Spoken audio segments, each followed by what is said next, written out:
Hello friends, money tips channel पर आप सभी का स्वागत है। तो आज हम बात करने वाले हैं कि लो बर्थ वेट बेबी के बारे में, कि लो बर्थ वेट बेबी किसे कहते हैं, लो बर्थ वेट बेबी होने के पीछे क्या रीज़न हो सकता है और एज अ मदर हमें क्या प्रिकॉशन लेनी चाहिए जिससे कि हमारे बेबी जो है लो बर्थ वेट बॉर्न ना हो पाए, हम उन्हें लो बर्थ वेट होने से बचा पाएँ। तो आज के इस वीडियो में हम इस पर डिटेल में बात करेंगे। आइए चलते हैं और वीडियो को स्टार्ट करते हैं। तो सबसे पहले बात करते हैं कि लो बर्थ वेट बेबी किसे कहते हैं। देखिए, जन्म के समय पर ऐसे बेबी जिनका वेट 2.5 केजी से कम होता है उन्हें हम लो बर्थ वेट बेबी कहते हैं।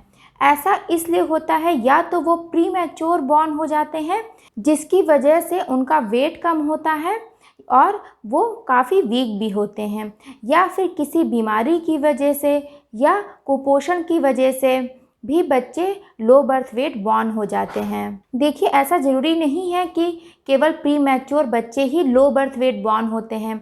कभी कभी क्या होता है कि सब कुछ ठीक रहता है, प्रेगनेंसी में भी कोई प्रॉब्लम नहीं होती, मदर की भी हेल्थ बिल्कुल ठीक रहती है, लेकिन कुछ मेडिकल कंडीशन आखिरी में या कुछ मेडिकल सिचुएशन लास्ट टाइम पर ऐसी आ जाती हैं जिससे कि बेबी जो है प्रीमैच्योर बॉर्न हो जाते हैं या फिर बच्चों का वेट जो है कम हो जाता है। तो इसके पीछे भी कई रीज़न हो सकते हैं।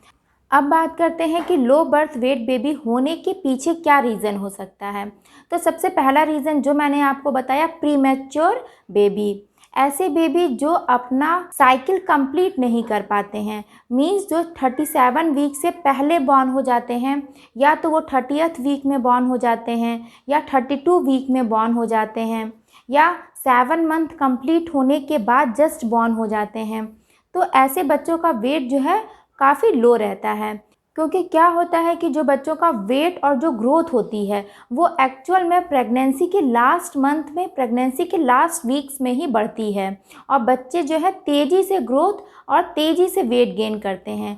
क्योंकि बच्चे जो है अपना पीरियड कंप्लीट नहीं कर पाते हैं, मीन्स 9 मंथ कंप्लीट नहीं कर पाते, और तो बच्चे का जो वेट होता है वो काफ़ी लो हो जाता है, क्योंकि उनको वो पूरा टाइम मिला ही नहीं कि बच्चे जो है अपनी प्रॉपर ग्रोथ कर पाएँ, अपना प्रॉपर वेट गेन कर पाएँ। तो ये एक केस हो सकता है लो बर्थ वेट होने का। अब दूसरा रीज़न है मल्टीपल बर्थ। आजकल देखिए, ट्विंस बेबी होना या ट्रिपल बेबी होना बिल्कुल कॉमन हो गया है, बिल्कुल नॉर्मल बात है। ऐसे में क्या होता है कि जो माँ डाइट फॉलो कर रही है, जो न्यूट्रिशियस चीज़ें ले रही है, जब वो उसकी बॉडी में जाता है तो ट्विंस बेबी होने की वजह से वो 2 पार्ट्स में डिवाइड हो जाता है, या ट्रिपल बेबी होने की वजह से वो 3 पार्ट्स में डिवाइड हो जाता है, जिससे कि एक बेबी को अपनी प्रॉपर ग्रोथ के लिए वो न्यूट्रिएंट्स नहीं मिल पाते हैं, क्योंकि जो माँ की बॉडी में जो न्यूट्रिशियस चीज़ें जा रही हैं वो बच्चों में डिवाइड हो जाती है। इससे भी बच्चे के बॉडी पर इफ़ेक्ट पड़ता है और ये भी एक रीज़न हो सकता है लो बर्थ वेट होने का। अब तीसरा पॉइंट है मदर हेल्थ। पूरी प्रेगनेंसी में या तो माँ की हेल्थ ठीक नहीं है, या माँ को कोई बीमारी है, या कोई इन्फेक्शन है, या फिर माँ जो है प्रॉपर डाइट नहीं ले रही है, स्मोकिंग कर रही है, या अल्कोहल लेती है, या ड्रग्स लेती है, तो इससे भी बच्चे की बॉडी कहीं ना कहीं इफ़ेक्ट होती है और बच्चे की प्रॉपर ग्रोथ और प्रॉपर वेट नहीं हो पाता है, जिससे कि ये भी एक रीज़न हो सकता है लो बर्थ वेट होने का। अब चौथा पॉइंट है इम्प्रॉपर ग्रोथ। देखिए, क्या होता है कि डॉक्टर जो है हमें मंथली चेकअप के लिए बुलाते हैं। उसमें डॉक्टर हमारी स्कैनिंग करते हैं, अल्ट्रासाउंड करते हैं, और वो ये देखते हैं कि बेबी की जो ग्रोथ है वो ठीक से हो रही है या नहीं, या फिर बेबी की जो ग्रोथ है उस मंथ के अकॉर्डिंग ठीक से हो रही है या नहीं। जैसे कि 7 मंथ में बेबी का जितना वेट होना चाहिए उतना वेट है या नहीं। अगर उतना वेट नहीं है, बेबी की ग्रोथ ठीक से नहीं हो पा रही है, तो ये भी एक केस हो सकता है लो बर्थ वेट होने का। इसके अलावा एक रीज़न ये भी हो सकता है मदर की एज। अगर मदर की टीन एज है, मीन्स कि 18 से बिलो है, तो जो मदर की बॉडी होती है वो बेबी के लिए प्रिपेयर नहीं होती है या उतनी स्ट्रांग नहीं होती है। ये तो हो गया टीन एज। अगर मदर की एज ज़्यादा है, मीन्स कि 35 से एबव है, तो भी मदर को काफ़ी कॉम्प्लिकेशन फेस करनी पड़ती हैं, कई बार कॉम्प्लिकेशन आ जाती हैं। इससे बच्चे की बॉडी पर भी इफ़ेक्ट पड़ता है और ये भी एक रीज़न हो सकता है लो बर्थ वेट बॉर्न होने का। तो देखिए, ये सारे रीज़न हो गए कि लो बर्थ वेट बेबी क्यों बॉर्न होते हैं, इसके पीछे क्या पॉसिबिलिटी है, क्या वजह है। देखिए, कभी कभी क्या होता है कि सब कुछ सही होता है, कोई भी प्रॉब्लम नहीं होती, लेकिन कुछ मेडिकल कंडीशंस ऐसी आ जाती हैं, बच्चे 9 मंथ कंप्लीट भी कर लेते हैं, तो भी बच्चों का वेट जो है लो होता है, वो लो बर्थ वेट बॉर्न होते हैं। तो आइए अब बात करते हैं कि एज अ मदर हमें क्या प्रिकॉशन लेनी चाहिए, किन चीज़ों का ध्यान रखना चाहिए, क्या कंट्रीब्यूट करना चाहिए कि हमारे बेबी जो हैं लो बर्थ वेट बॉर्न ना हो, उनका वेट जो है बिल्कुल नॉर्मल हो। तो सबसे पहला पॉइंट है प्रॉपर डाइट। आपको अपनी प्रेगनेंसी में, इवन पूरी प्रेगनेंसी में प्रॉपर डाइट लेनी है, प्रॉपर मील लेना है। आपको ज़्यादा से ज़्यादा न्यूट्रिशियस चीज़ें खानी हैं, जिससे कि बेबी का भी प्रॉपर ग्रोथ हो सके। लेकिन वहीं कुछ लोग सोचते हैं कि अरे प्रेगनेंसी है, हम कुछ भी खा सकते हैं, प्रेगनेंसी को तो एंजॉय करना चाहिए। देखिए, आप बिल्कुल एंजॉय करिए, प्रेगनेंसी को एंजॉय करना भी चाहिए, लेकिन इसका मतलब ये नहीं है कि आप कुछ भी खा लें। आपको बाहर की चीज़ अवॉइड करनी है, ऑयली और स्पाइसी फूड भी अवॉइड करना है, क्योंकि ये सब चीज़ें कहीं ना कहीं बेबी की बॉडी को भी इफ़ेक्ट कर सकती हैं।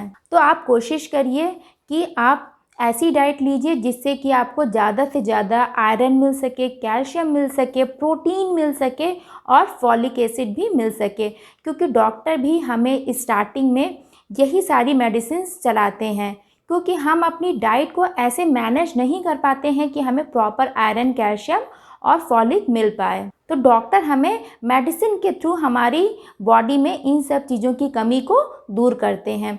तो आप कोशिश करिए कि ग्रीन वेजिटेबल्स लीजिए, दाल खाइए, मिल्क लीजिए, ड्राई फ्रूट्स खाइए, जिससे कि आपको आयरन, कैल्शियम और प्रोटीन बराबर मात्रा में मिलता रहे। दूसरा पॉइंट है हेल्थ चेकअप। देखिए, जैसे ही आपको पता चले कि आप प्रेग्नेंट हैं या बेबी कंसीव करने से पहले आप अपना हेल्थ चेकअप पूरी बॉडी का ज़रूर कराइए, पूरी बॉडी का स्कैनिंग कराइए, जिससे कि आपको पता चल पाए कि अगर आपकी बॉडी में कोई कमी है या कोई प्रॉब्लम है, तो आप टाइम रहते या टाइम के पहले ही उस चीज़ को डॉक्टर की गाइडेंस से, डॉक्टर की एडवाइस से, मेडिसिन के थ्रू उस चीज़ को दूर कर पाएँ, उस प्रॉब्लम को दूर कर पाएँ। क्योंकि कहीं ना कहीं इससे भी बच्चे की जो ग्रोथ है आगे चल कर के इफ़ेक्ट पड़ सकता है, बच्चे की ग्रोथ प्रॉपर नहीं हो पाएगी। क्योंकि अगर आप स्टार्टिंग में हेल्थ चेकअप नहीं कराएंगी और आगे चलकर वही प्रॉब्लम बड़ी हो जाती है, तो इससे बच्चे को भी इफ़ेक्ट होता है, बच्चे की जो ग्रोथ होती है वो प्रॉपर नहीं हो पाती है। तो आपको जब भी पता चले कि आप प्रेग्नेंट हैं, तो आप अपना हेल्थ चेकअप तुरंत कराइए। तीसरा पॉइंट है अल्ट्रासाउंड और हेल्थ टेस्ट। देखिए, जो डॉक्टर होते हैं वो हमें मंथली एक डेट देते हैं विज़िट के लिए, अल्ट्रासाउंड के लिए, और हमें टाइम टाइम पर हेल्थ चेकअप के लिए बुलाते हैं। अब हम क्या करते हैं, हमको लगता है कि सब कुछ सही है, कोई प्रॉब्लम नहीं है, तो हम उस डेट को मिस कर देते हैं। हम सोचते हैं अरे अगले महीने चले जाएंगे, सब कुछ तो ठीक है, हम उस चीज़ को सीरियस नहीं लेते हैं। देखिए, आपको ऐसा नहीं करना है, आपको इस चीज़ को बिल्कुल भी अवॉइड नहीं करना है। डॉक्टर आपको जो डेट देते हैं, जिस मंथ में आपको बुला रहे हैं, आपको डॉक्टर के पास विज़िट करनी है और उस स्कैनिंग को भी करानी है और अपना टेस्ट भी कराना है, क्योंकि इसके पीछे भी एक रीज़न होता है। क्योंकि डॉक्टर इसमें ये चेक करते हैं कि बेबी का ग्रोथ ठीक से हो रहा है या नहीं, या बेबी का वेट मंथ के अकॉर्डिंग ठीक से गेन हो रहा है या नहीं। क्योंकि अगर कुछ प्रॉब्लम भी दिखाई पड़ती है तो डॉक्टर जो है टाइम से आपको मेडिसिन के थ्रू उस चीज़ को दूर कर देते हैं, उस प्रॉब्लम को कम कर देते हैं, जिससे कि आगे या लास्ट टाइम पर आपको कोई कॉम्प्लिकेशन फेस ना करना पड़े। तो आप टाइम पर अपना स्कैनिंग ज़रूर कराइए, अल्ट्रासाउंड ज़रूर कराइए और डॉक्टर विजिट भी करिए जब वो आपको डेट देते हैं। अब बात करते हैं पोस्ट प्रेगनेंसी। अगर आपका baby low birth weight born हो गया है, तो आपको क्या प्रिकॉशन लेनी है, उसकी कैसे केयर करनी है, बच्चे का वेट गेन कैसे करवाना है, अब हम इस बारे में बात करते हैं। देखिए, अगर आपका बेबी लो बर्थ वेट है तो सबसे पहली चीज़ आपको ये ध्यान रखना है कि उसका आपको वेट गेन कैसे करवाना है।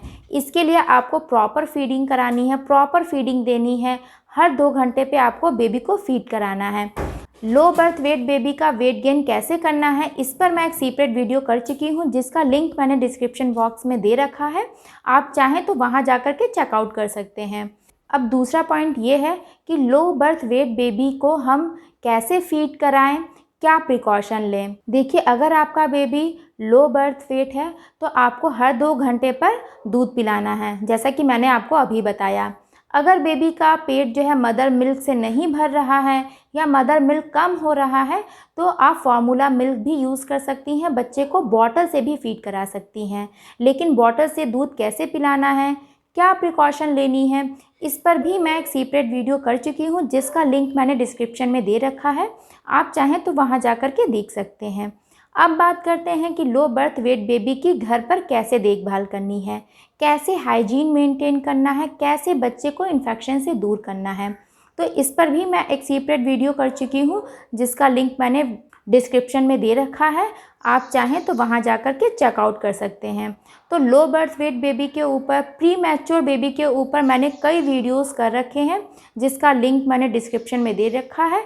आप चाहें तो वहाँ जाकर के सारे वीडियोस को चेकआउट कर सकते हैं। देखिए, लो बर्थ वेट कोई बीमारी नहीं है, ये एक टाइप ऑफ बर्थ है, जिसमें आपको एक्स्ट्रा केयर करनी है, एक्स्ट्रा हाइजीन मेंटेन करनी है और आपको थोड़ा कॉशियस रहना है। और आपको ये कोशिश करनी है कि बच्चे को नॉर्मल वेट पर कैसे लाना है, और आपको ये कोशिश करनी है, ये हेल्प करना है कि बच्चे का प्रॉपर ग्रोथ और प्रॉपर वेट गेन हो सके। तो आज का वीडियो आपको कैसा लगा मुझे कमेंट करके ज़रूर बताइएगा। अगर वीडियो पसंद आया है तो इसको लाइक करिए, जितना हो सके दूसरे पेरेंट्स के साथ शेयर करिए। आप चाहें तो अपने फ्रेंड्स और रिलेटिव्स में भी इस वीडियो को शेयर कर सकते हैं। और अगर अभी तक आपने मेरे चैनल को सब्सक्राइब नहीं किया है तो फटाफट इसको सब्सक्राइब कर दीजिए। सब्सक्राइब करते वक्त बेल आइकन ज़रूर हिट करिएगा, जिससे कि मैं फ्यूचर में कोई भी वीडियो अपलोड करूँ तो आपको उसका नोटिफिकेशन सबसे पहले मिल जाए और मेरी कोई भी वीडियो आपसे मिस ना हो पाए। तो मिलते हैं अब नेक्स्ट वीडियो में एक नए टॉपिक के साथ। तब तक के लिए thank you, thanks for watching.